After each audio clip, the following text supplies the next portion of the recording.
എഡിറ്റിംഗിൽ അത്ര വലിയ അഗ്രഗണ്യല്ലാത്തോണ്ട് തന്നെ ഞാൻ വിചാരിച്ച രീതിയിൽ പാത്രങ്ങൾ അങ്ങ് തിരിഞ്ഞു വന്നിട്ടാ. പക്ഷെ മുമ്പിലിരിക്കുന്ന ഈ ഗോബി മഞ്ചൂരിയനില് യാതൊരുവിധ വിട്ടുവീഴ്ചയില്ല. ഞാനിത് ഇവിടെ ആക്കിയാലും പിറ്റേ ദിവസത്തേക്ക് പാത്രം കാലിയാവലുണ്ട്. വിശ്വാസമില്ല?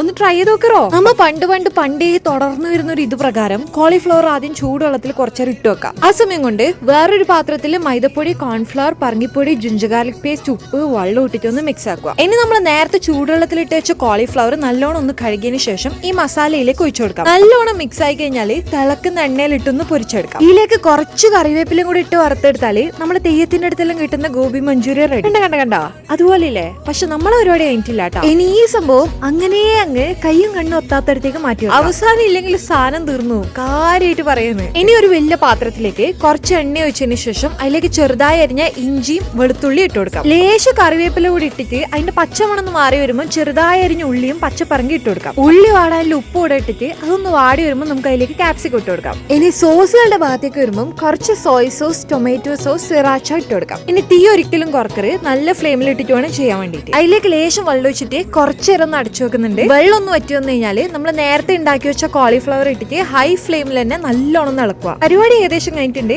വേണമെങ്കിൽ നിങ്ങൾക്ക് കുറച്ച് മല്ലിയില കൂടെ ഇട്ട് കൊടുക്കാം. മല്ലിയിലയും അതുപോലെ ചെറുനാരങ്ങയും രണ്ടും ഓപ്ഷനിലാണ്. വേണമെങ്കിൽ നിങ്ങൾക്ക് എടുക്കാം, ഇല്ലെങ്കിൽ അങ്ങ് ഒഴിവാക്കുക. ഒരു ചെറിയ പീസ് ചപ്പാത്തി അല്ലെങ്കിൽ ഒരു ചെറിയ പൊറോട്ട എടുത്തിട്ട് ഒന്ന് മുക്കിയിട്ട് തിന്നോക്കി. അടിപൊളിയാണ്. ട്രസ്റ്റ് മീ ഗൈസ്, നിങ്ങൾക്ക് എന്തായാലും ഇഷ്ടപ്പെടും.